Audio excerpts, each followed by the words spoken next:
It's Thursday. It's failure to stop. You know what that means. It can only be illegal shift. The only show on failure to stop that I'm on. Keith, with your permission, we'll start the show. Let's do it. The growing calls across the nation to defund the Giving them business down there. That's a 15-yard penalty. There was no foul on the play. It was not a hold. The defender was just overpowered. Illegal shift on the kicking team. That penalty is refused. First down.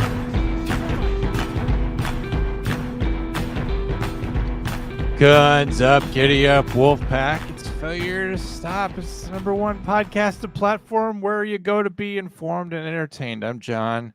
I'm a 911 dispatcher. Yes, that is the only thing that qualifies me to be on this show. Kind of makes you wonder why I'm here. But I'm joined as always by my firefighting fireman fire friend. That's Jason Kiefer. He's here with me now. Kiefer, maybe you could explain firefighting to me. To be honest with you, I've never understood it. But how are you doing, old bud? I'm doing well. The fact that you sound like Kamala Harris right there was absolutely hysterical. Are you saying you would not vote for me for president? Am I not winning you over with my confidence here? Well, the fact that I have to explain what firefighting is, that kind of rolls right in line with her. Yeah. Can you believe the state of things? It's like we're supposed to show up here and talk about sports, but it's like, is the president even alive? Did we figure that out? Or Well, it's difficult because for podcasters, I mean, they're throwing all of the ammunition right into our laps, and it's sports right now, as we've talked the last couple of weeks, has been kind of at a lull point. But I mean, we managed to get through it. But yeah, I mean, the political climate is absolutely hysterical right now. But I think he is alive. I think, if that was actually him that I saw getting out of a limo, getting onto the plane, but where we thought he. Do you remember the Kevin Kline movie, Dave? Where Oh yeah, I love that movie.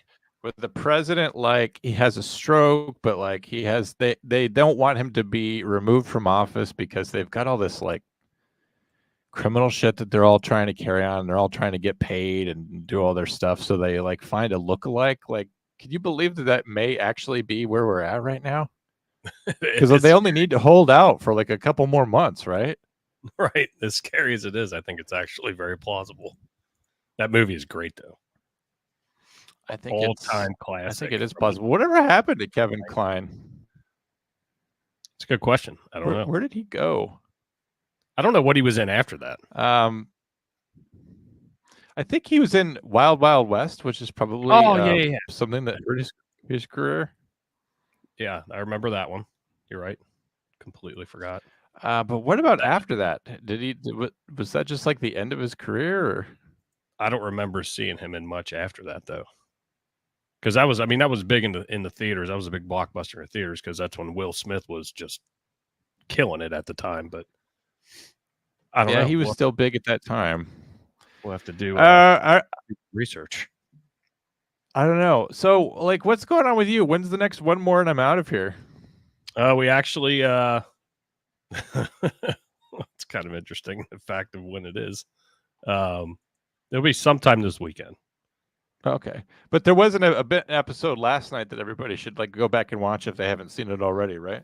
Correct. I was in Michigan over the weekend with the Warthogs, my police and fire bike club, and one of the guys in there is a police chief from up around Cleveland, and he is part of an organization called Tours of Duty, and it's a privately funded group of former Blackwater contractors that go and they got funding through this organization to go bring back remains of POWs, MIAs, KIAs that were never found. So very, very interesting stuff and really, really good episode. So yeah, I encourage you to go back and check that one out. Okay, yeah, if you guys haven't seen that, definitely go back and watch that. That's always interesting. But your normal co-host, Shabadoo Papadong's not in that one? I'm sorry, I forgot his name. Papadong. I just forgot. I love it. I don't mean to be mean. I just forgot his name. What was his name? Andrew Pappas. Oh, okay. That's so close. I wasn't. Papadong's close with the Greek lineage, so. Okay, so yeah, but Shabadoo, I was pretty much way off, huh? No, he's out of town at his lake house up in Michigan. So, and there was a lot to cover, and I didn't want to, overtake, the actual story. I wanted them to tell their story. So it's a lot, it's just a lot easier when you just have one host and then let them go. So. Okay. Well, that's good. I hope you guys could go back and watch that episode. It was a good one. With your permission, I'll go ahead and do some ad reads. Yes, sir. Folks, the show is brought to you by GhostBed. Use the offer code Wolfpack. You could save up to 40%. You can get sleep so good it's scary, as Eric Tansey likes to say. GhostBed's been a long supporter of Failure to Stop. You can go over to their website. You can find everything that you would like to get, everything that you need for a good night's sleep. So you don't have to sleep under a bridge with a pile of wild dogs, which I know is how Kiefer sleeps every night.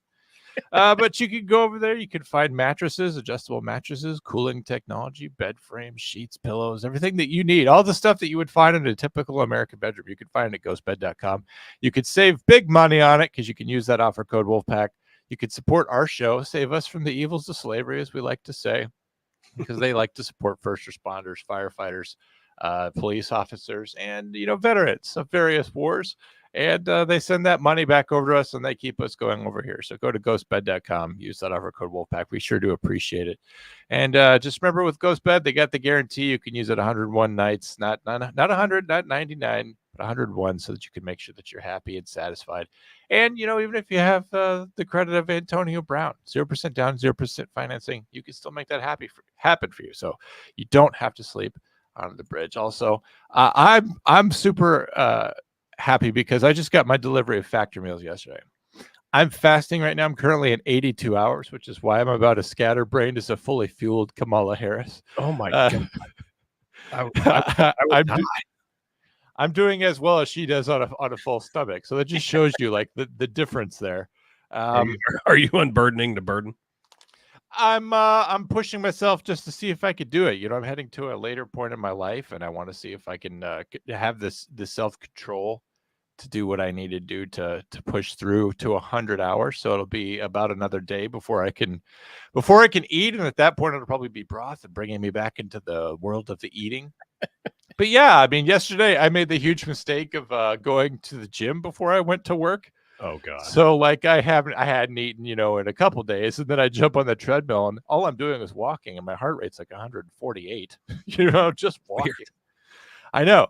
It's like, I'm dying. So I jog or I speed walk just, for half an hour, and I get off of there and I'm just dead on my feet. I'm like, well, I guess I'll go answer emergency 911 phone calls now. It was just a great plan. As you start screaming at the callers, you think you've got it bad. I'm getting ready to die right now as we speak. That's the cool thing about it, actually, is that I don't have the energy to scream. So it actually saves them from all kinds of problems. So anyway, back to Factor meals. They sent me a whole bunch of Factor meals. This time I selected the calorie conscious ones because when I stop fasting, I'm going to be kind of controlling my calorie intake because I'd like to lose some weight before my 40th birthday. I'm not trying to go nuts or anything, but I'd like to lose, maybe 10 pounds. I think maybe I could possibly do that before the end of September when my birthday is. I think that could be reasonable.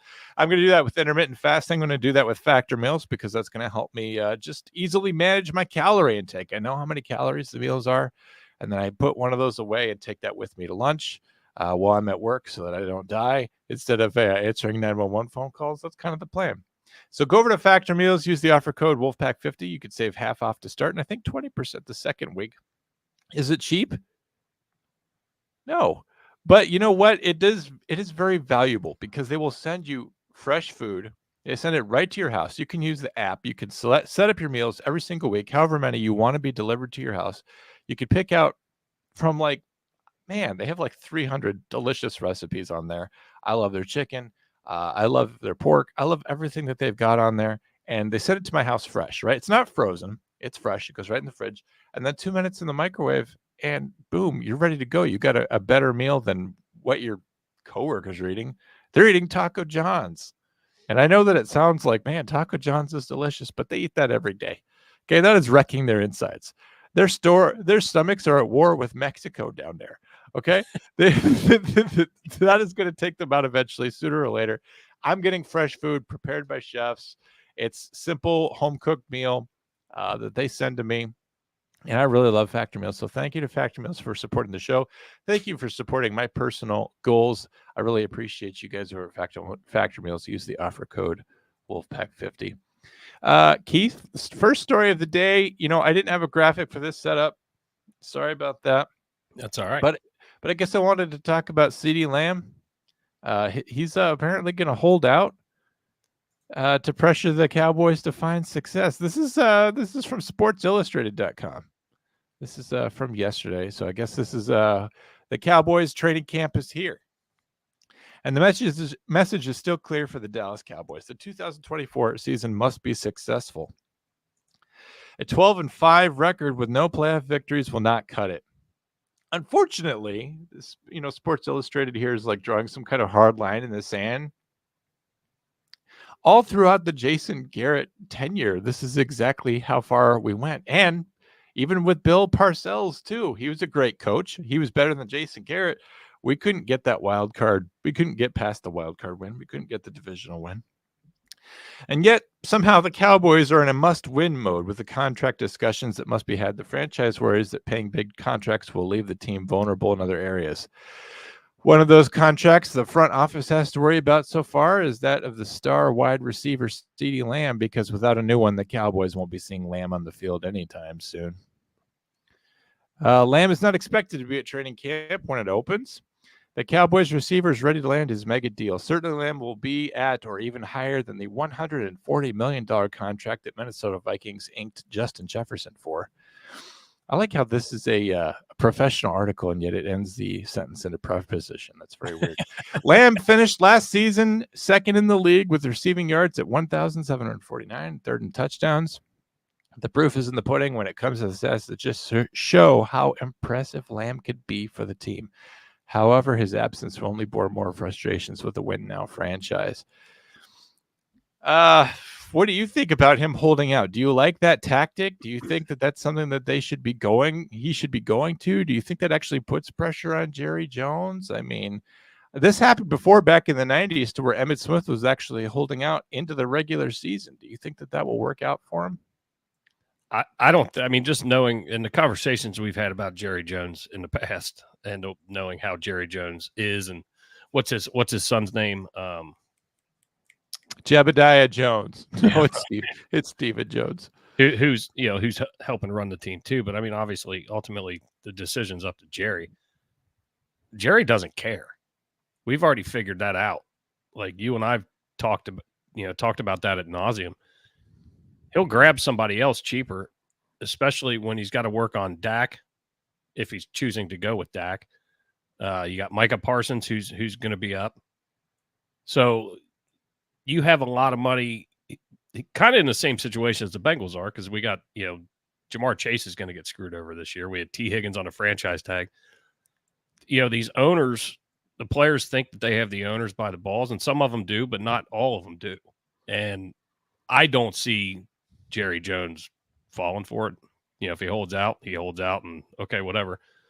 But Ceedee Lamb is very good, and I think he's a great addition to the team. I don't know what he's, the exact numbers that he's looking for, and I don't know what his market value would be, to be honest with you.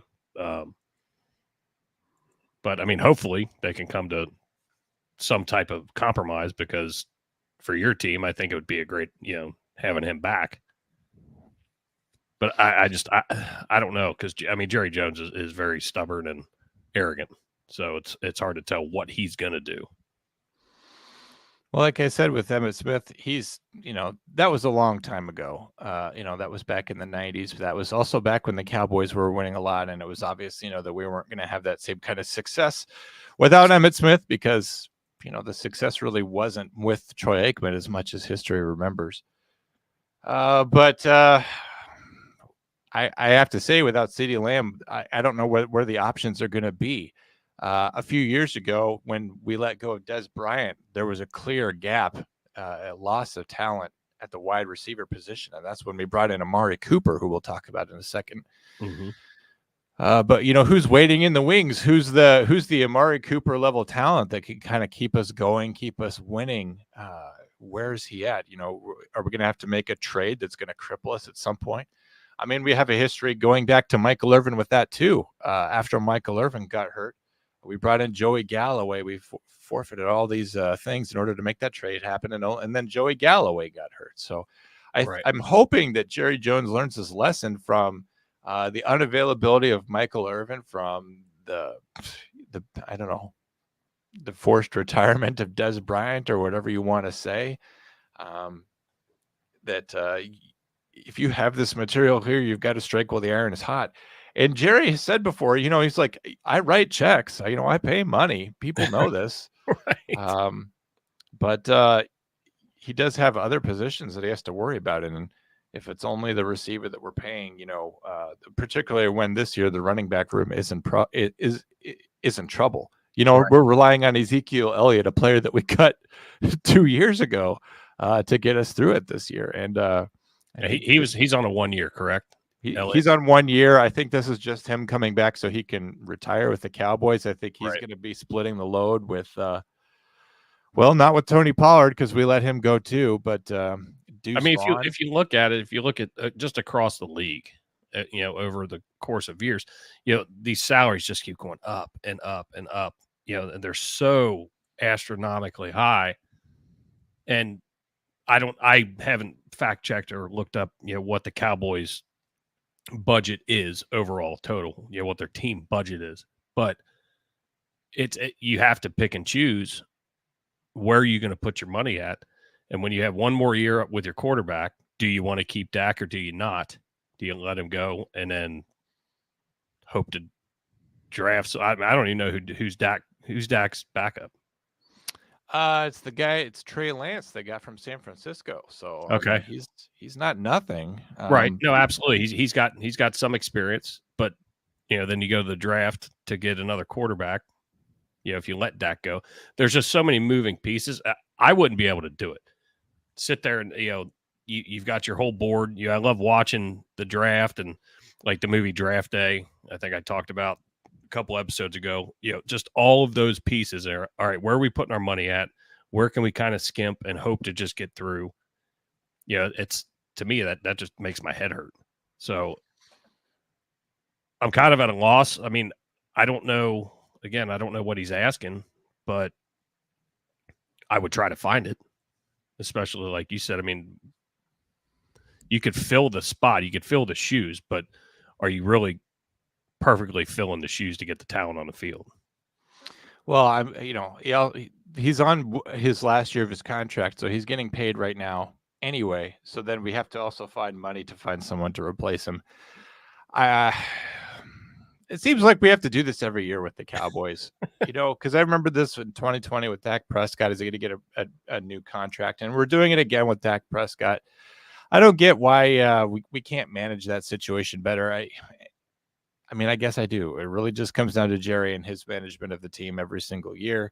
This is overall why, we can't get past the divisional round, is because of decisions that are being made in the offseason and how we seemingly have, I wouldn't say no long-term plan for the future, but we definitely are always just making it contract to contract. I don't think we ever make players feel like they're going to be here with Dallas for a long time, at least not at the skills position. It's possible that like everyone on the offensive line feels very good about their position on the team. But,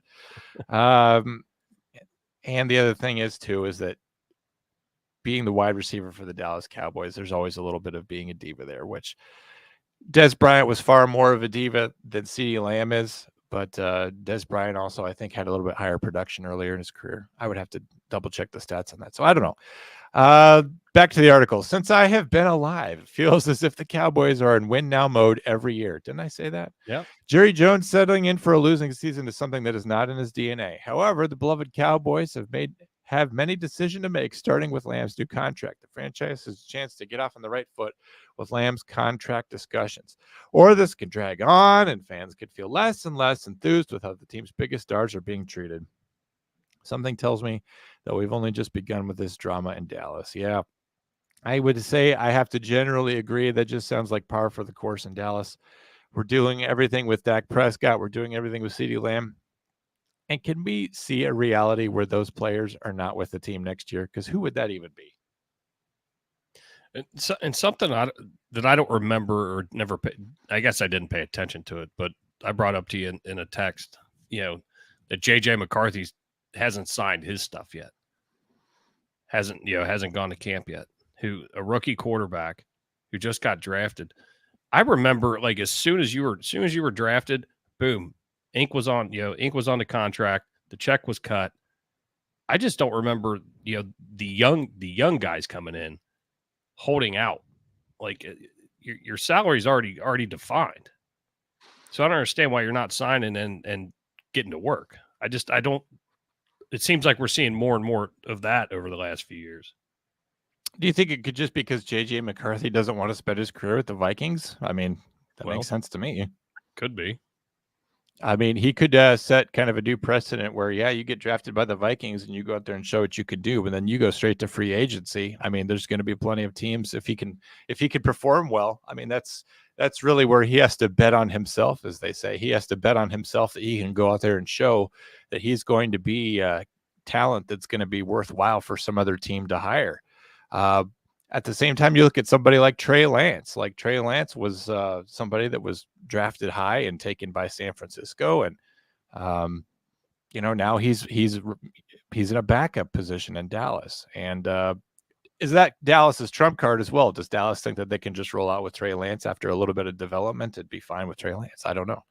Yeah. But J.J. McCarthy might think that he can bet on himself and win, and I think he has really nothing to lose in that approach.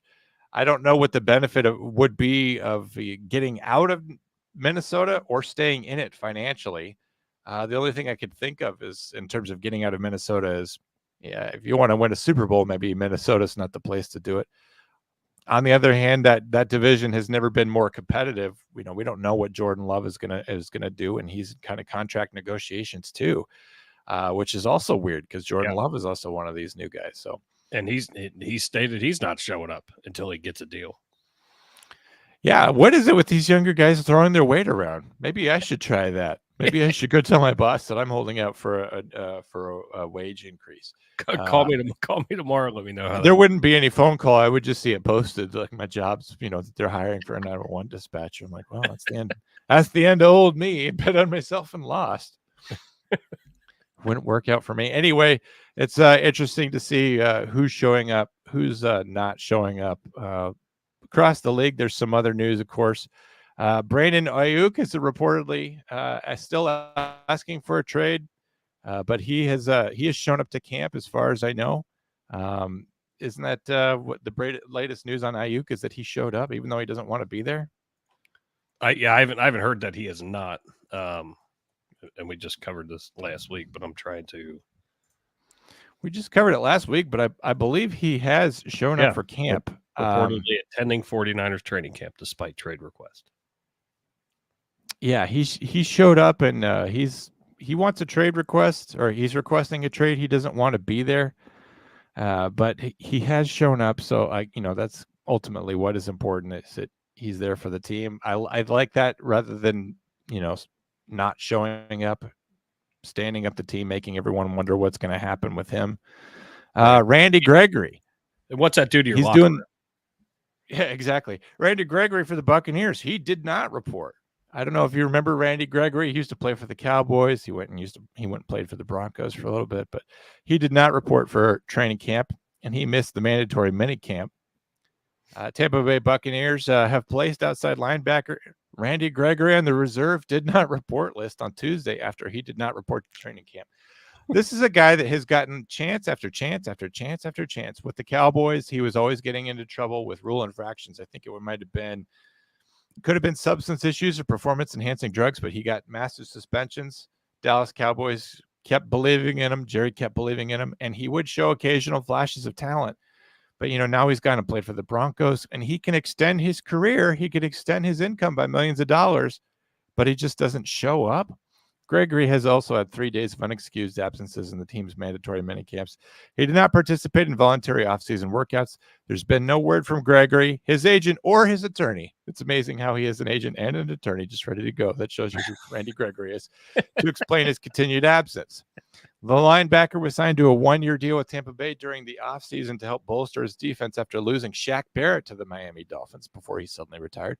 Last season, Gregory was traded to the Broncos, from the Broncos to the 49ers, and posted 3.5 sacks and 10 quarterback hits in 2023. So, I mean, those are not amazing stats, but he is, someone that can play defense. Gregory was a second-round draft pick by the Dallas Cowboys in 2015. In 72 career games, he has 22 sacks and 108 tackles. So, I would not call him amazing, but to me, it is amazing that he is just walking away from millions of dollars on the table. I would show up for that. Like, how do you have to get to the point of your career where you're just like, I'm not showing up for millions of dollars? Did your article state, because I'm looking at something from Denver Sports, that Randy Gregory has an active lawsuit against the NFL and the Broncos? Oh, I wonder if that could be part of it. What's his lawsuit against the Broncos about? Gregory filed a disability and employment discrimination lawsuit against the NFL last month. The suit filed in Arapahoe County names the Broncos as a defendant. In the lawsuit, Gregory alleges the Broncos and NFL are in violation of the Colorado Anti-Discrimination Act because the NFL prevented him from taking prescribed medication, dronabinol. I'll have to look that up, I don't know, to treat social anxiety and post-traumatic stress disorder, 2 conditions for which Gregory has received formal medication diagnosis. That's interesting. Yep. This is the same stuff I was talking about with the Cowboys. Yep. And looks like it never really ended. It just moved over to Colorado. Just moved to a different state's jurisdiction. Just whoop. That's I didn't know that when I pulled that up. I was like, oh, shit. That's very interesting. Perhaps we should do a deep dive on the history of Randy Gregory because, if he wins this lawsuit, that could be a big deal for players. And I wonder what his PTSD is that he's claiming. Is this something that he's endured in the league? I was wondering the exact same thing. Or is this something else? I don't know. If he does have some kind of legitimate claim to PTSD, I guess I feel sorry for Randy Gregory. But, everything I've seen out of the guy over the years, he doesn't seem to be handling himself appropriately. And so it's sad that it's, affecting his new team. But I think, they just probably picked him up because he was someone who's available. They're looking at a massive deficit with Shaq Barrett being retired.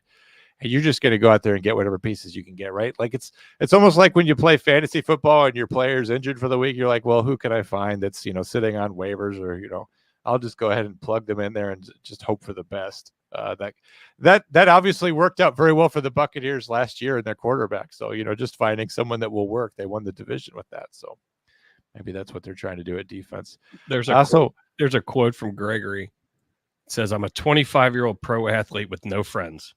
No income / job. Can't make my own decisions or go as I please. I have to check in with everyone for approval.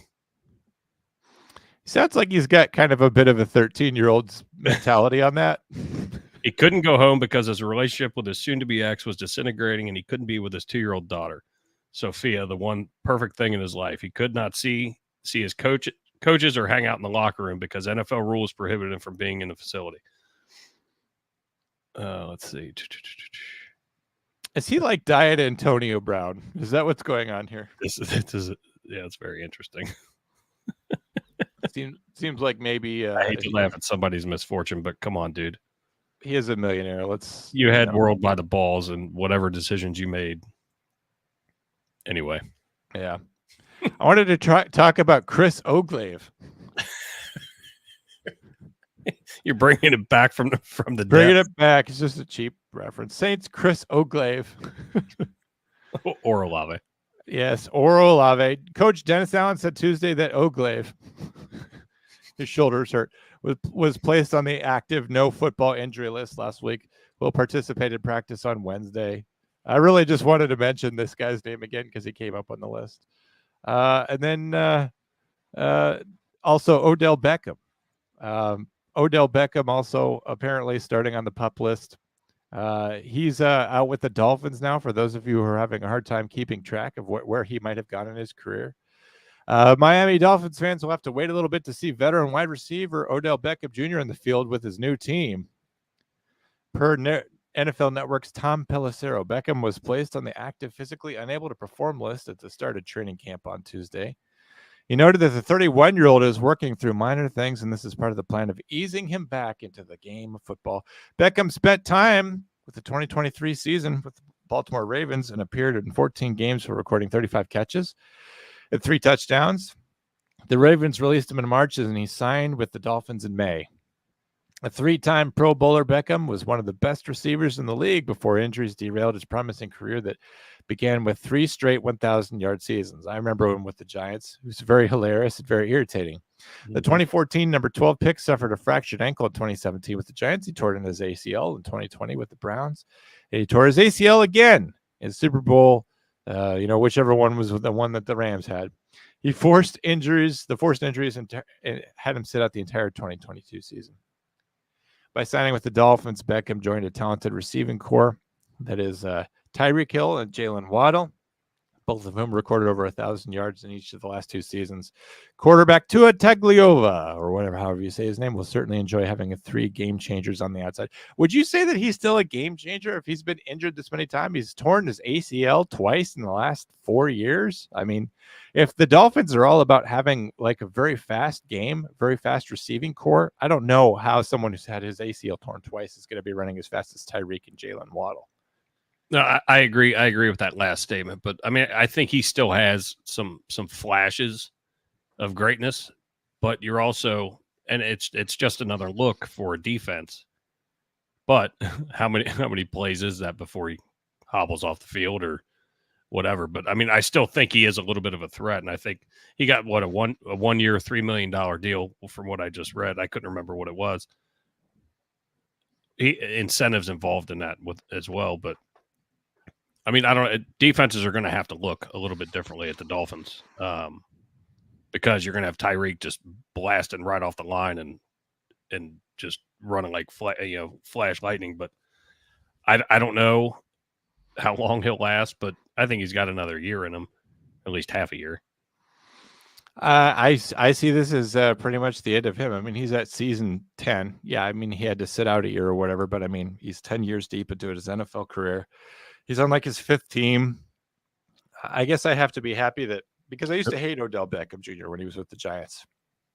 There's some catch that he made with one hand that always gets shown every time the Cowboys and the Giants play. And it's just like, it wasn't that big of a deal. And Jason Witten did the same thing like the following season, and it didn't get nearly as much play. It's that CBS, NBC, or whatever, who was broadcasting that game, or the NFL itself, they wanted to make Odell Beckham Jr. a star, so they showed that play a lot. But there was nothing special about that play. There's nothing special about the Giants, and I'm very glad that Odell Beckham Jr. was the last great thing that happened to the Giants, and he was a bit of a curse even to them. So, well, and you said his 5th team, the Bengals were looking at him. There were multiple visits, not practice visits, but in the building, and the whole buzz around Cincinnati was, oh, God, no, please no, because he's a virus. He is a virus in the locker room because he's a diva. If he's not getting the ball, brings the whole – and this is coming from other players I've seen interviews with. When he throws his little temper tantrums, the locker room just goes to shit. Yeah. So I was like, you know what? I'm completely good. Pass him over and pass him to somebody else. It's fine. If we have to play against him, we have to play against him, but I don't want him here.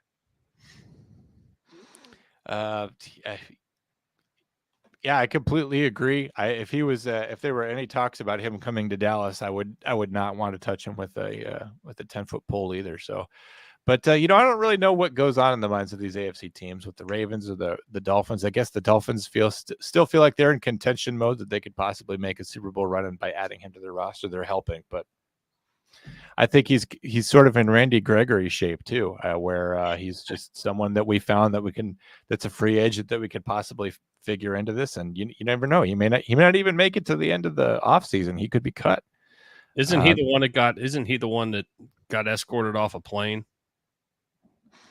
I don't remember that. I remember him punching like a kicking net, and then the net coming back and then hitting him like an idiot. That's the main thing. That's my number one Odell Beckham Jr. clip. Not the one-handed catch, but when the net got him. There was something. Hold on, I'm going to find it. Keep going. All right. Shohei Otani. This is something that you wanted to talk about. I guess he's the biggest deal in the world of baseball. He's had his 30th home run, and it's a monster that clears Dodger Stadium in their sweep of the Red Sox. I have not seen Shohei Otani play, but he's probably someone I should sit down and watch. This from Yahoo Sports, the pinnacle of sports reporting. Shohei Otani has picked up where he left off before the MLB All-Star break. 3 games post-break, the National League home run leader added to his tally Sunday with one of the loudest shots of the 2024 season. With the Los Angeles Dodgers leading the Red Sox 5-2, Boston starter Cutter Crawford, which is not a bad name at all, delivered an 86-mile-per-hour cutter. I like how they use both his first name as Cutter and the word cutter in the same sentence. Why would you do that, Yahoo Sports? Squarely over the middle of the plate, and Otani made him pay. Otani launched the offering deep over the right field wall to a no-doubt solo home run to extend the Dodgers' lead to a 6-2 in an eventual 9-6 victory. The win secured a 3-game series sweep for the Dodgers, who limped into the All-Star break with 1 win in their 7 previous games. The Red Sox, meanwhile, were red hot before being swept with 10 wins in the previous 13 outings. The home run was Otani's 30th of the season. When it landed 473 feet later, the ball had cleared the right field bleachers and passed under an awning into the plaza and beyond into the stands. And then it rolled out of the parking lot where people chased after it, and many of them were struck by vehicles. The blast with I didn't see that part in the article. Oh, yeah, it's in there. The blast with an exit velocity of 116.7 miles an hour is tied for the 3rd longest of the MLB seasons, arguably the most impressive. The 2 that were longer were hit in the mile-high air of Denver's Coors Field. Yeah, they always put an asterisk for anything that happens in Denver. Yeah. Oh, yeah, we've got the best kicker kicking in Denver. Yeah, but he has less air to kick through. Come on. I don't think it's that much difference. Otani claims one of those as well, a 476-foot home run that until Sunday was the longest of the season. Giant slugger Jorge Soler hit a 478-foot shot earlier this Sunday at Coors Field that now stands as the longest of the season. But Otani's 473-footer took place at a mere 500-plus feet above sea level in East LA. It's one of the longest in the history of a stadium that's notoriously stingy with deep shots. But it's not the longest homer in Dodger Stadium history. That honor belongs to Pittsburgh Pirates Hall of Famer Willie Stargell, who launched a home run in estimate. Stargell. I always pronounce every name wrong for baseball. Did you ever notice that? I don't have a chance. I'm just trying to help you.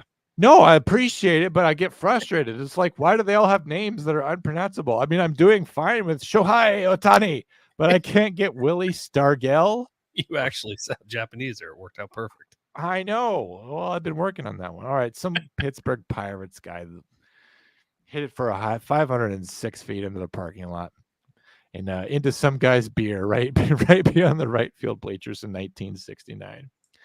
I pulled an article up that I saw late, and just to piggyback off this Otani one, and I wish I could remember the guy's name now. Hit 2 shots that totaled 905 feet. 2 home runs in a game, 905 feet total. Those are long fucking home runs, John. Just so you're aware. I know you're not a big baseball guy. I know they're long. Those are long home runs. So when I see these, I shoot these to you, and I know you're like, why is he sending me this? Well, I know it's baseball season. Whenever I see these, I'm like, yes, it is still baseball season. So that's the main reason. But no, to somebody like me, the casual observer of baseball, and I've come to understand the strategy over the years and how baseball works a little bit better. But to the casual observer, I mean, that's what you want every time is a home run. You want to see that out there. That's the big play. So congratulations to these guys for hitting these things out there. It's not easy to do. These pitchers are throwing this ball so fast that it's going to break your ribs, and you're hitting it with enough force that you're going to not only stop it, but you're going to turn it around and send it that far out. I mean, it's utterly amazing. It's a feat. And Otani's always in the headlines, because of his gambling problem that I still think that he has, even though it hasn't been proven. But the fact that he's a very, very good pitcher, but they're not pitching him this year. But in years past, he's been just as good a league leading, can't even talk, pitcher as well as a hitter, which is in this day and age has been just absolutely amazing to watch.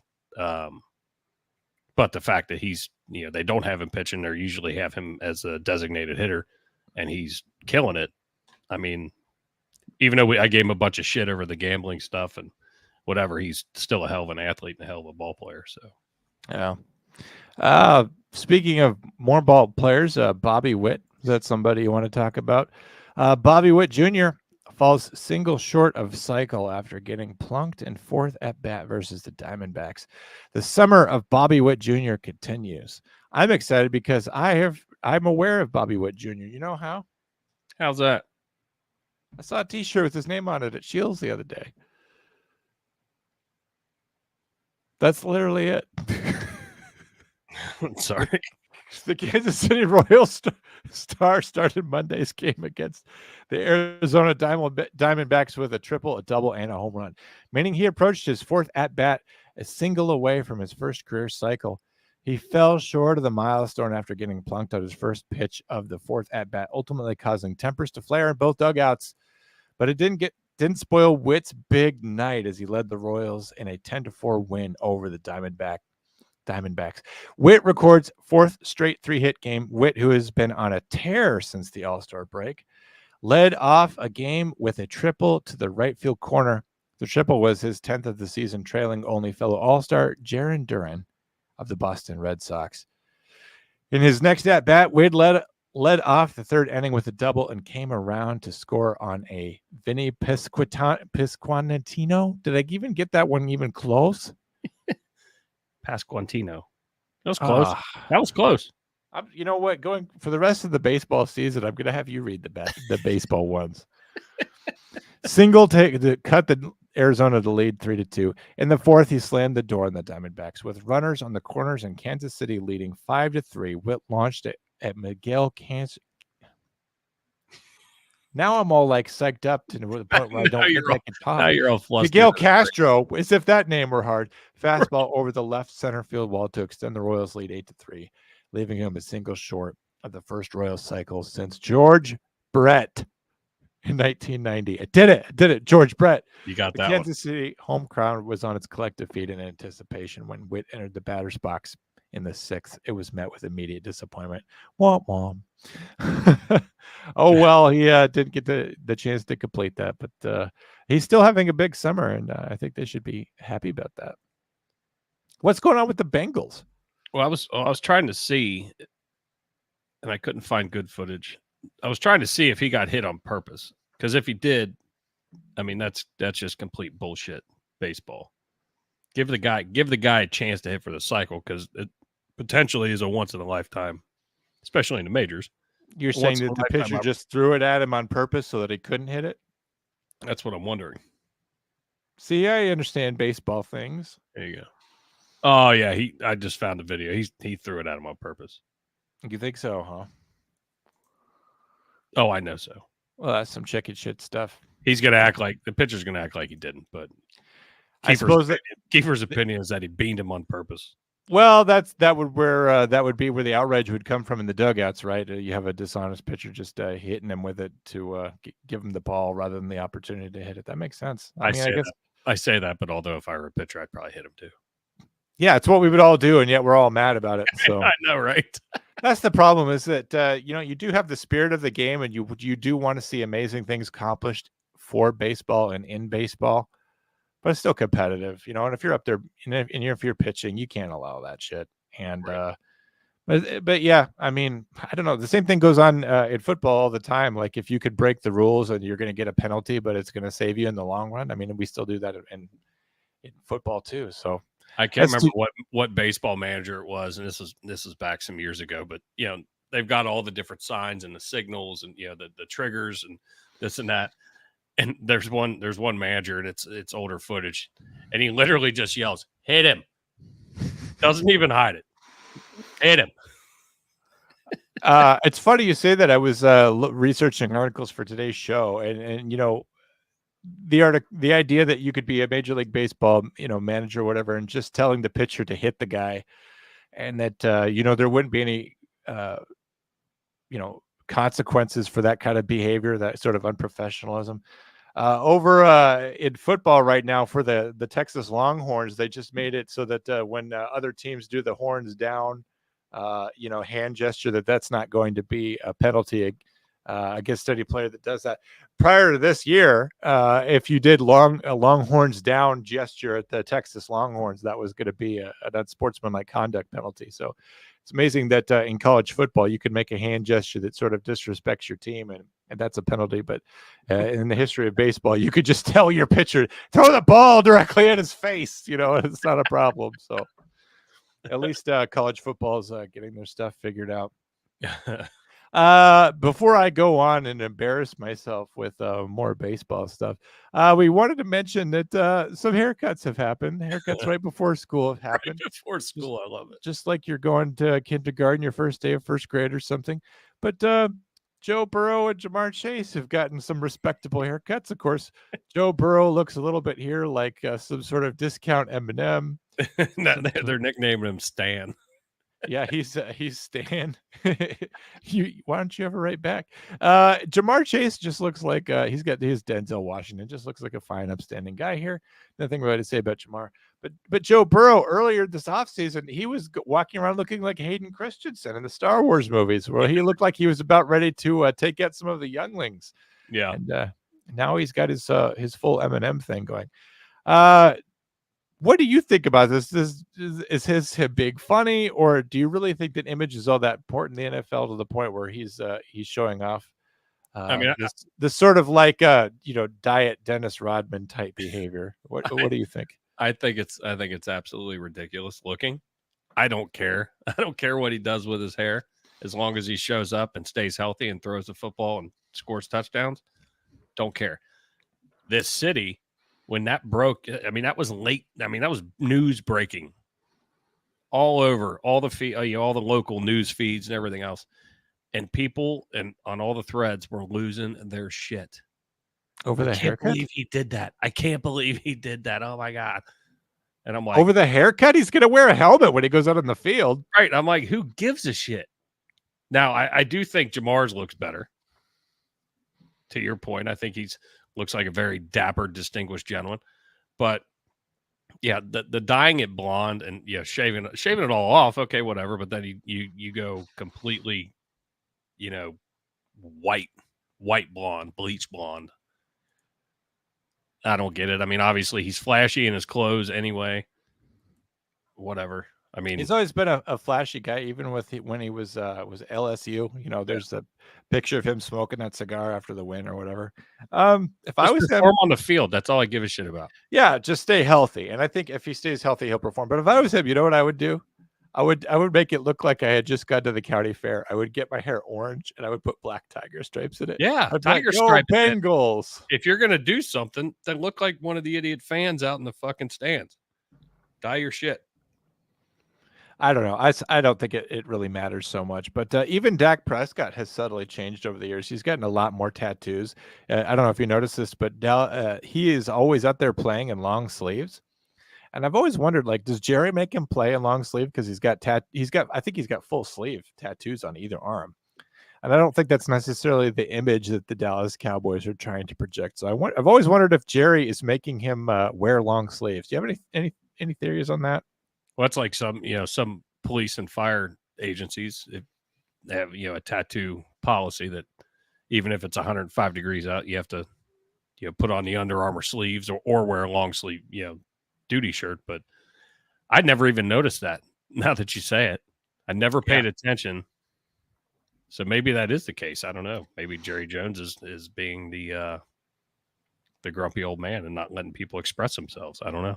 Well, yeah, maybe. Well, Dak had the tattoos before he got there. In fact, there's a picture of him as a rookie wearing a jersey, and he doesn't have pads on, and you can see kind of some of his chest tattoos. And it's not necessarily a good look. He's got kind of that. And I'm not dogging a Dak Prescott, but he's got, as far as Jerry Jones is concerned, he's got like that Mexican mafia look, and he probably doesn't like that so much compared to the ever so squeaky clean, good boy image that Tony Romo had. So right. Just case in point, if you guys have never noticed that, Dak Prescott is always playing in long sleeves, even early in the season when it's still hot outside. So I encourage you to just pay attention. Take a look at who on the Dallas Cowboys is allowed to have sleeves and who's not, because it's not across the board, right? Yeah. And now that you say it, just thinking back different games that I've watched, yeah, I noticed it now. Ezekiel Elliott, though, I mean, he's got some tattoos and things like that. He's got that nose ring, which has always driven me crazy. So I concur. yeah, I don't like that stuff so much, but you know what, Jerry, I could tell he probably doesn't like it, and I think he can have them wear long sleeves if he wants to, but I don't know. Doesn't really matter. It's just something that I've always wondered about for no reason. Speaking of Cowboys, you guys remember Amari Cooper? We mentioned him a little bit ago. He came in and kind of filled the gap that left behind by Des Bryant. Well, he went to the Browns. Browns picked him up. Where did Amari Cooper come from? Well, he had been playing for the Raiders, and his career over there wasn't going so well. Case in point, the Raiders were willing to part with him. The Cowboys picked him up, and Dak Prescott sort of reinvigorated Amari Cooper's career. He had a great couple of years with the Cowboys. I watched Amari Cooper play. There was a game on Halloween where the Cowboys were playing against the Minnesota Vikings. Dak Prescott was actually out that game, and Cooper Rush, the backup quarterback, threw the game-winning touchdown to Amari Cooper, and it was an amazing thing to see. But this is over in Ohio. The Cleveland Browns on Tuesday agreed to restructure a deal with wide receiver Amari Cooper that includes a $5 million raise. A source told Adam Schefter, avoiding a continued contract dispute as veterans report to training camp. Good job, Browns. You know what you're doing, huh? Good for Amari Cooper. I'm glad that he's not having to deal with shit like this in Dallas. Cleveland is also guaranteeing Cooper the $20 million currently left on the final year of his contract, the source told Schefter. Cooper originally signed a 5-year, $100 million deal in 2020 as a member of the Dallas Cowboys. The Browns are giving Cooper half of the $20 million guarantee in the form of a signing bonus. Cooper will still be an unrestricted free agent at the end of the 2024 season. Cooper did not attend mandatory minicamp in June. Oh, so he was kind of holding out there a little bit. In absence, head coach Kevin Stefanski said was not excused. Well, Stefanski did not confirm the absence was contract related. He said that there had been dialogue between his team and Cooper's agent. Cooper was also not seen in any of the team's OTA practices open to the media. So this is we should have discussed this right on the heels of Ceedee Lamb, but this is Cooper doing the same thing and it working out for him. Cooper's decision to skip minicamp came as several wide receivers received lucrative contracts this offseason. This includes teammate Jerry Jeudy, whom the Browns traded for in March and subsequently gave him a 3-year extension worth $58 million. Sometimes all teams will have periods where they go through these types of situations, General Manager Andrew Berry said in June during an appearance on the NFL Network's The Insiders. But it doesn't change our affinity for Amari. We'll navigate, call it the business considerations, the business aspects as it goes. But he's a big part of our team, and just as importantly, he's a big part of our culture. Browns veterans were scheduled to report for training camp on Tuesday, and Cooper is at the team's practice facility. A source said the team is holding its first 7 practices at Greenbrier Resort in West Virginia. That's amazing. West Virginia has an NFL team there. In March 2022, Browns... Very nice golf course. I believe you. Browns traded a 2022 5th-round pick and swapped 6th-round picks for Cooper. In 2023, he caught 72 passes for a career-high 1,250 yards and 5 touchdowns. He was also named to his 5th Pro Bowl. So good for Amari Cooper. I feel bad that he's not still playing for my team. He is a scary dude to play against in our division. He scares me.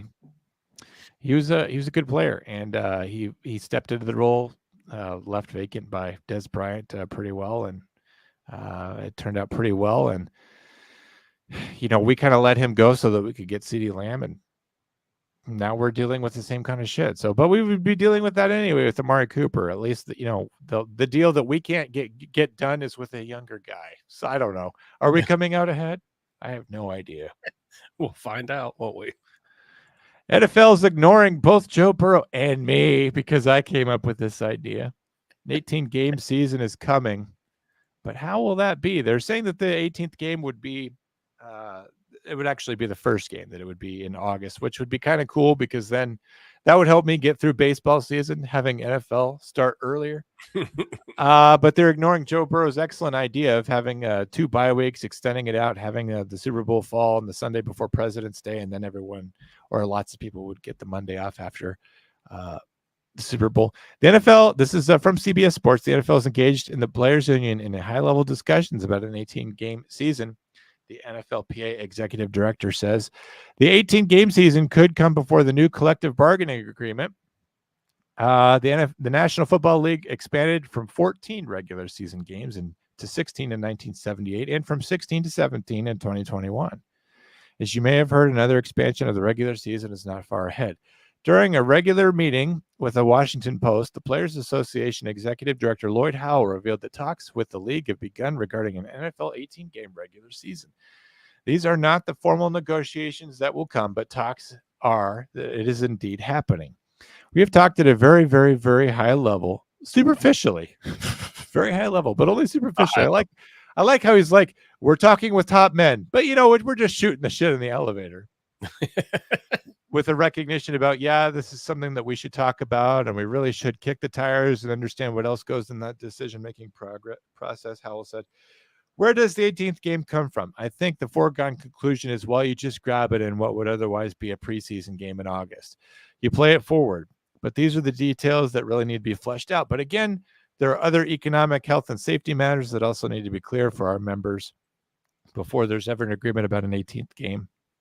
As to when the 18th game season could be finalized and go into effect, it's too early to tell. But Howell left the door open on an agreement being reached before the current collective bargaining agreement expires following the 2030 season. So we're still like 6 years away from it being a done deal.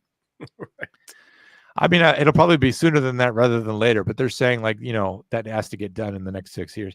I think you all know the last CBA negotiation, 17 games wasn't a pro forma decision. Many of our members felt very strongly about that, support or not support for that. And actually, whether the CBA ultimately got approved or not kind of hung on that. So the other reason I got excited, Roger Goodell put it out there, is we can start that discussion now. We don't have to wait until a week before the vote or even a year before the vote. We can really understand what are the issues. What's the science behind it? Yeah, do all your fact finding early, so that way when it is time to renegotiate, you've got all your ducks in a row versus scrambling. Oh, we'll come back. We'll reconvene. Let me get that information. Yeah, we don't have to have a strike about it. At this point, he's addressing the issue early on as valid. That's the thing. Something I mentioned too is that, if you want to talk about like the health issues of it, of playing 18 games, expand the roster. And something else to consider, if you're going to expand the roster, and if you're going to, something else you could put in your CBA, if you're going to have them play an 18th game, just raise the salary cap across the board. Start paying everyone like $2 million more. It's not like the NFL doesn't have this money. It's like, do you really think the NFL is like, it's not like the mid rounds of a Monopoly game where like they land on somebody's property, they have to pay rent and they have to go mortgage a house in order to go pay this. Right. That's not the situation in the NFL. They have so much money and they have so much assets that anyone who's an owner or a power broker or the commissioner or whatever in the NFL, they really do have as much money to do whatever they want to do. And the money's not turning off anytime soon. It's an open faucet of money that's pouring into the Dallas Cowboys and other organizations. Even small time organizations like the Cincinnati Bengals have more money than God. And so I say you can make the players happy. You can pay them more. They're going to be doing more work. Why not? Just pay everybody more, get more people onto the team. I get that you do have to work at the details of that because now you have more people and you're paying them all more money. But that's kind of what growth is, right? Like you're trying to make the league big enough to take over the world to the point where you're having the Packers play in like Uzbekistan or wherever they're playing the Eagles this year. I'm sorry, I don't remember where they're playing, Brazil or whatever. And you want to have more games per season. Everything else has to kind of scale up with that, right? Your season's scaling up. Your international games are scaling up. So that it's not so much of a burden when it comes down to the individual player, when it comes down to your individual star quarterback, your individual star running back. Have more people playing, pay them a little bit more to do more work. And you're bringing more money in for each one of those games. Exactly. That's where that money is going to come from. So you're sort of offsetting that. And then you sort of reset what the norm is for the league. And, I don't think anyone's going to take a bath on it by any chance at all. I just think that's scaling everything upwards. What do you think, Kief? No, I completely agree. You're going to get your TV rights for that extra week, which I can only imagine what that number is. You're getting all, because I know they do the profit sharing type shit. So like the Bengals don't get all of their concession stuff. Like it goes into a fucking pot, just like the Cowboys does. And then it's ratioed out. So all that money is still going to be made. So again, to your point, I'd like to see. I'd be curious to see the numbers if that was possible, just to see how it would offset. I'm sure they'll get it all worked out in the NFL by the time you and I die. NFL will be 30 games this season, and there will be teams all over the world, and it will be harder than ever for the Dallas Cowboys to win a Super Bowl ever again. Just something I wanted to mention before we go. Folks, the Olympics have already started. Probably not aware of that. But the 2024 Olympics started yesterday. If you already missed it, there's some soccer and some rugby and some shooting that have been the first events. I don't know why the Olympics are starting before their opening ceremony, which I guess they had Steven Spielberg on a commercial saying, like, this impresses even me, and I make all kinds of movies where a dinosaur's about to eat you. I don't know why the fuck they touted him not to do that. But the first competition, was between Argentina and Morocco. They were playing men's quote unquote football, and Uzbekistan played Spain. The United States will see its first action when the men's rugby sevens faces off against France. I guess that was yesterday. So what are we looking for in terms of today? 2 a.m. Handball, Slovenia versus Denmark. You could watch that. What do we got for United States stuff though? But aren't the opening ceremonies tomorrow, Friday? That's what I thought. Yeah. Okay. All right. Well, neat. So it's shit that nobody's going to watch anyway. But yeah. But 2 p.m. today, soccer, United States versus Zambia. That will be on Peacock, NBC Olympics. So you can watch that today if you want. If you wanted to watch the United States take on Zambia, which is a country that is out there in the continent of Africa. So get ready to go down, Zambia. You see how I'm not good at talking Olympics either? You heard it here first, folks. It might as well be baseball. I actually, at least I enjoy watching a game of baseball. But the idea of the United States taking on Zambia in soccer, I'm like, oh man, whatever. Right, exactly. I can hardly get excited about that. But finally, just last thing I wanted to mention, just because I'm a big fan of the Army-Navy game, scheduling issues. College playoff expansion has pushed Army to join the American Athletic Conference. They have spent most of the last 134 years not having any sort of football league allegiance or alignment at all. So this is a big change for Army. Army football has been defined by its independence. Other than a 7-year stint in Conference USA, the Black Knights played without a football league affiliation since their inception in 1890. But while Army football has tried to maintain, the sport has changed around them. The Black Knights got an unfortunate taste of the changes 3 years ago. They were scheduled to play Tennessee, but just 11 months before the game, the Vols bought out the contest and replaced the Black Knights with Akron for an easier win. Army was unable to find FBS replacement and ultimately scheduled Villanova, his second FCS opponent of the year. At the end of the year, Army won 6 games, including the all-important rivalry against Navy. However, since 2 of the wins were against FCS opponents, the Black Knights missed a bowl. Scheduling has become a real challenge, and a lot of that has been driven by the changes in college football. As those teams are changing conferences, their schedules have to change, and there's a huge trickle-down effect.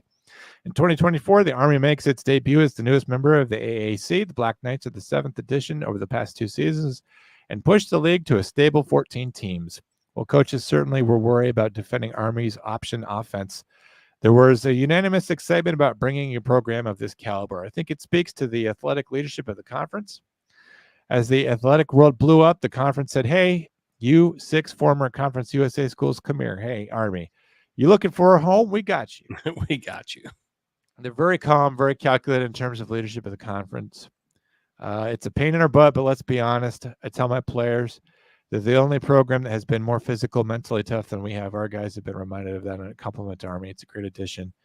They're about the right stuff. So, it's sad to see the Army is kind of shedding their independence, but they're doing so because even college football is scaling up. Things are going to be massively different in college football this year. Mm-hmm. I'm looking forward to more college football, and not just because right now the state of things is that I'm having to talk about the United States playing handball versus Zambia.